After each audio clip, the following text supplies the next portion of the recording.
I never thought love could feel distant. Not the romantic kind, but the kind that wraps around you like a warm sweater when the world feels cold. After losing my father, life became a blur of polite condolences and empty rooms. My mother tried to be strong, but I saw it in her eyes. Grief lived with us. Then one day, she told me she had met someone. A man named Raza. She said he made her smile again. I didn't say much, just nodded and excused myself. I wasn't ready to share what little of my father's memory I had left. When we moved into his house, everything smelled different. Not bad, just unfamiliar. The walls had his taste, the bookshelf his collection, and the kitchen felt like someone else's territory. He tried to be friendly, always greeted me, but I kept our conversations short. I didn't want another adult acting like they understood me. My room became my retreat. I kept the door closed most of the time. It was the only space that felt like mine. I started journaling again, something I hadn't done in months. Every entry sounded the same. Lonely, tired, confused. I wrote about missing my dad, about feeling like a guest in my own life, about how I didn't want to open up only to be disappointed again. I wrote about Raza too.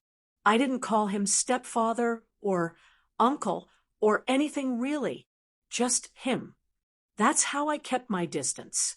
My mother encouraged me to join them for dinner, but I usually made excuses. I wasn't angry, just emotionally numb. I'd eat leftovers later, alone. I'd hear them talking, laughing sometimes. It didn't annoy me. It just reminded me of what I had lost.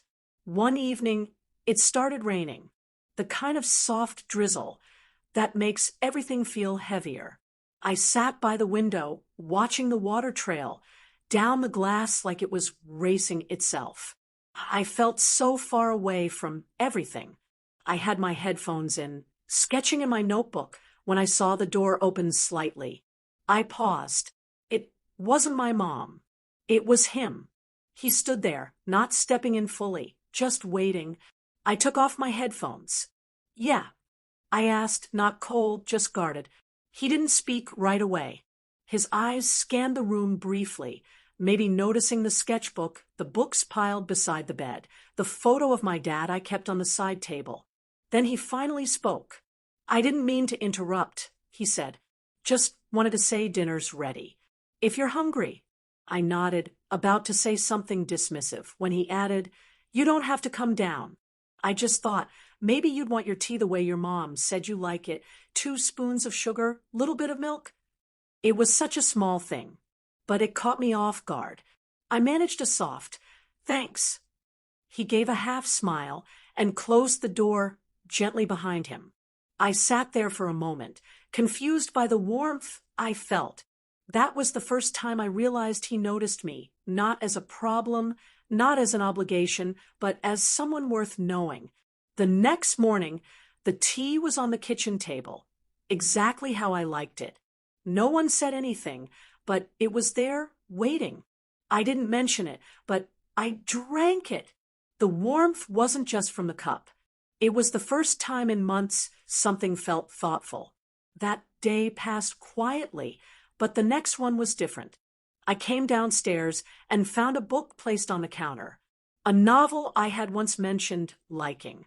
There was no note, no grand gesture, just the book. I looked at him as he walked by. He just smiled and said, "Heard it's a good one." He wasn't trying to impress me. He wasn't overly nice or trying too hard.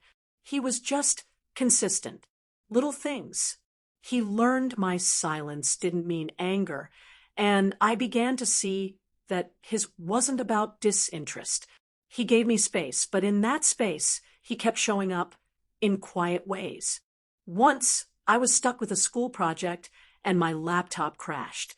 I didn't even ask for help, but he walked in, saw the frustration on my face, and without a word, fixed it. Later, I found out he stayed up past midnight to make sure it wouldn't crash again. I started spending more time downstairs. Not much, but enough to notice his habits. He liked old music. He read biographies. He made jokes with my mom that made her laugh in a way I hadn't seen in years. And even when I was around, he never forced me into the conversation. He made room for me without calling attention to it. One afternoon, my mother had to leave suddenly for a family emergency. I was home alone with him for 2 days.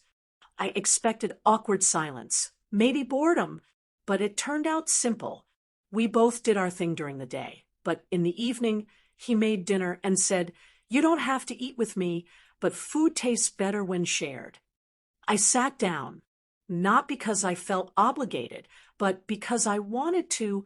We talked a bit, not about anything serious, books, food, music, but it felt normal. It felt okay. By the third evening, something shifted. I was flipping through the TV channels, and he asked if I'd ever watched an old movie he liked. I hadn't. We ended up watching it together. Halfway through, I laughed at a scene, and he said, "That's your father's kind of humor, too." I froze for a second. He said it with care, not comparison, just connection.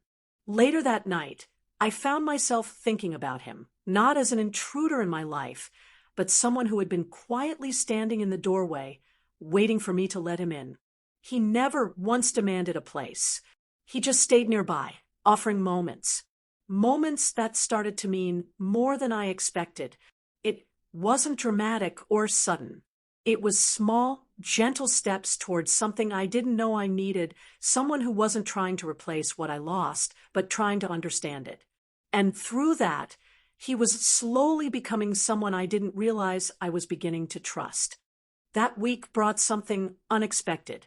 I had been holding everything in for so long, pretending to be fine, pretending that silence was strength. But emotions don't stay quiet forever. It started with a memory, a random flash of my father's voice. I had heard it so clearly in my head, it stopped me mid-step. I went to my room and shut the door. My chest felt tight. I sat on the floor, pulled my knees in, and just let the tears come. The kind of crying you don't prepare for. No noise, just release. I didn't hear the knock at first. Then came a second, softer one. I wiped my face quickly. "Yeah," I said, trying to sound normal. The door opened slightly. It was him. He didn't step in, just stood there and asked, "Are you okay?" I nodded. Of course I wasn't, but nodding is easier than explaining. He paused, looked at me with the kind of concern that doesn't pressure, and said, "I can leave, or I can sit. You decide." I hesitated, then shrugged. He stepped in slowly, sat down across from me, not too close. For a few minutes, neither of us said a word. The silence didn't feel awkward this time. It felt honest. Then, without prompting, I whispered, "I miss him so much." My voice cracked. He nodded. "I know," he said. And the way he said it, I believed him.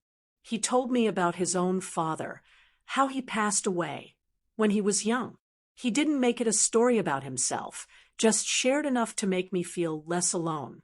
Then he said something that caught me off guard. "Before your father passed, he wrote me a letter, told me to take care of you and your mom, said you were strong, but too kind for a cruel world." I stared at him. I hadn't known that. "You knew him?" I asked, surprised. He nodded. We weren't close, but we respected each other. He asked me for one thing. Don't try to replace him. Just protect the light he saw in you. He pulled a folded envelope from his wallet.